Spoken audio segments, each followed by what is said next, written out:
చాలా సంతోషం.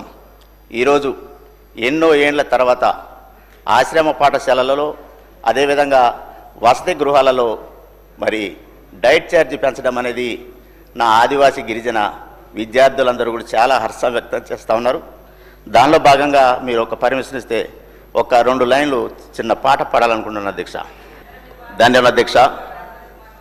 నా ఆదివాసీ గిరిజన జాతి అంతా కూడా ఆశ్రమ పాఠశాలల్ని ఒక దేవాలయంగా భావించేటటువంటి తరుణంలో ఆలయం ఆలయం దేవాలయం ఇది గిరిజన ఆశ్రమ విద్యాలయం. ఆలయం ఆలయం దేవాలయం ఇది గిరిజన ఆశ్రమ విద్యాలయం. గిరికోనలలో వెలసిన విద్యాలయం వనవాసి విద్యార్థుల జ్ఞాన జ్యోతి నిలయం.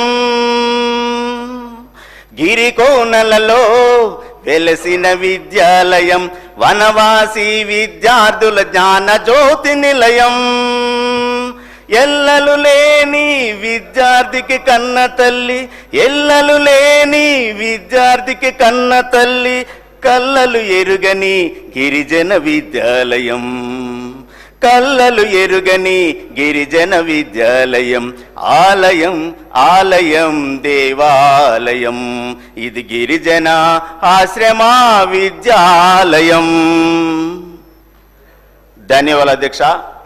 ఈ తరుణంలో నా యొక్క ఆశ్రమ స్కూల్ యొక్క పాఠశాలల నుండి విద్యార్థి లోకం కూడా ఒక చిన్న మనవి కోరుతా ఉన్నది. ఏదైతే గురుకులంలో కానీ కస్తూర్బాలో కానీ ఏదైతే ఇంటర్మీడియట్ అప్గ్రేడేషన్ చేయటం జరిగిందో, అదేవిధంగా ఎన్నో ఏండ్ల తరబడి ఆశ్రమ స్కూల్ వ్యవస్థ ఏర్పడినప్పటి నుండి కూడా ఈ రోజు వరకు కూడా ఇంటర్మీడియట్ అప్గ్రేడేషన్ కాలేదని కూడా నా ఆదివాసీ గిరిజన ప్రాంత ఆశ్రమ స్కూల్ విద్యార్థులందరూ కోరుతా ఉన్నారు. సార్, మీ ద్వారా ప్రభుత్వానికి సీఎం గారికి ప్రత్యేకంగా ఆశ్రమ స్కూళ్లను కూడా ఇంటర్మీడియట్ అప్గ్రేడేషన్ చేయవలసిందిగా తమరి ద్వారా నేను విన్నవిస్తున్నాను అధ్యక్ష.